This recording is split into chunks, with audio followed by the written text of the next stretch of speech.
સુરેન્દ્રનગર જિલ્લામાં જે ઘણા બધા જે માફિયાઓ અને જે બદમાશ તત્વો છે આના ઉપર કાર્યવાહી માટે સુરેન્દ્રનગર જિલ્લા પોલીસ અને પીજીવીસીએલની ટીમ દ્વારા સંયુક્ત રૂપથી જે ઘણા બધા જે ગામડાઓ છે નોલી, લાખાવડ, રામપરા અને સૌકા, આ ગામડાઓમાં પોલીસ અને જે પીજીવીસીએલની બંનેની ટીમો સાથે રહીને અને કાર્યવાહી કરવામાં આવેલ છે. અને કાલે જે કાર્યવાહી અત્યારે જે અમે લોકો કાર્યવાહી કરી છે, અમે પીજીવીસીએલની 120 ટીમો હતી અને પોલીસની અને સાથે 300 ની આસપાસ પોલીસ, અમે હું જાતેથી અને એએસપી શ્રી અને ડીવાયએસપી લીંબડી અને એલસીબી અને એસઓજી તમામની ટીમો સાથે રહીને અને ત્યાં કાર્યવાહી કરવામાં આવેલ છે. અને એ ગામડાઓમાં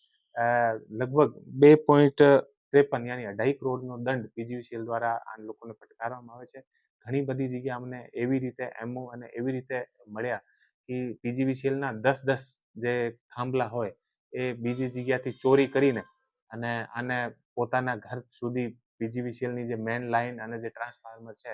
ત્યાંથી લઈ જાય અને આસપાસના જે લોકો છે એ તમામ લોકોને લાઇટ પણ એ લોકો વીજળી પણ આપતા હોય છે. અને એ જે લોકો છે જેના ઉપર અત્યારે કાર્યવાહી કરી છે એ લોકો જે બુટલેગર અને બીજા ઘણા બધા એવા જે ખનીજ માફિયાઓ અને બીજા તમામ પ્રકારના જે કોઈ સરિયા ચોરીના અને બીજા જે કેમિકલ કટિંગના એવા જે લોકો હતા આના ઉપર અત્યારે કાર્યવાહી કરવામાં આવેલ છે. અને આગળ પણ પીજીવીસીએલની ટીમ આ પીજીવીસીએલની જે અત્યારની કાર્યવાહી હતી આ સુધી એટલી મોટી કાર્યવાહી ક્યારેક નથી થઈ. લગભગ 120 ની આસપાસ પીજીવીસીએલની ટોટલ